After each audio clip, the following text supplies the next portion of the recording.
Para tiyakin na walang Pilipinong maiiwan ngayong mataas ang presyo ng langis, inilunsad ng Kamara ang isang libreng sakay para sa ating mga kababayan na araw-araw nagko-commute at nagtitipid sa pamasahe.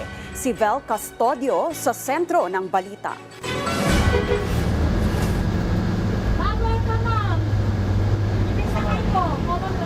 Umaarangkada na ang biyaheng Damayan, libreng sakay mula sa Kongreso.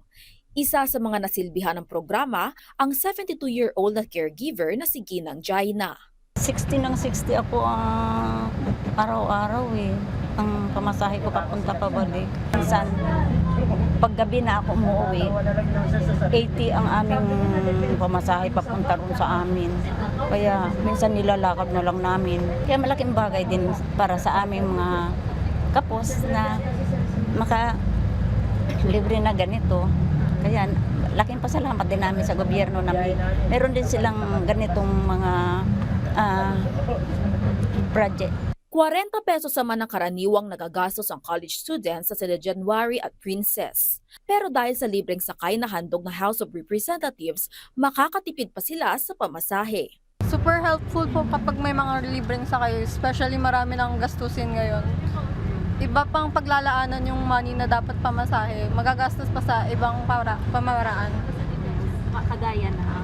Kunwari po, expenses sa school, ambagan sa school, food din po, allowance. Ganun din naman po sa expenses sa school and sa mga bagay na pwede pang mabili po, mga kailangan sa araw-araw. Ang programang ito ay tugon sa patuloy na pagtaas ng presyo ng langis na nakakaapekto sa pamasahe at gastusin ng mga Pilipino. 4 na bus ng House of Representatives ang manggagaling sa San Jose del Monte, Bulacan. Pabiyahe ito patungong Welcome Rotonda sa Quezon City at pabalik hanggang Fairview Terraces. Babiyahe ito mula alas 5:30 hanggang alas 8 ng umaga at alas 4 ng hapon hanggang alas 7 ng gabi ng Lunes, Huwebes at Biyernes.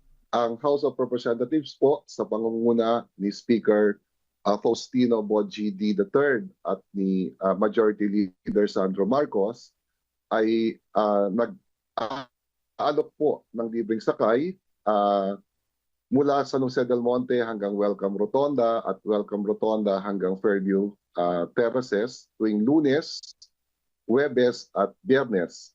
Ito po ay alay namin na pag-alalay namin sa bigat na dinadala nating lahat dulot ng krisis sa enerhiya o na bunsod ng kaguluhan sa Middle East. Makakaasa po kayo na patuloy na aalalay ang House of Representatives sa ating mga kababayan. Magpapatuloy ang libreng sakay handog ng Kongreso habang nananatiling mataas ang presyo ng produktong petrolyo at pabigat ang gasto sa transportasyon. Vel Custodio para sa Pambansang TV sa Bagong Pilipinas.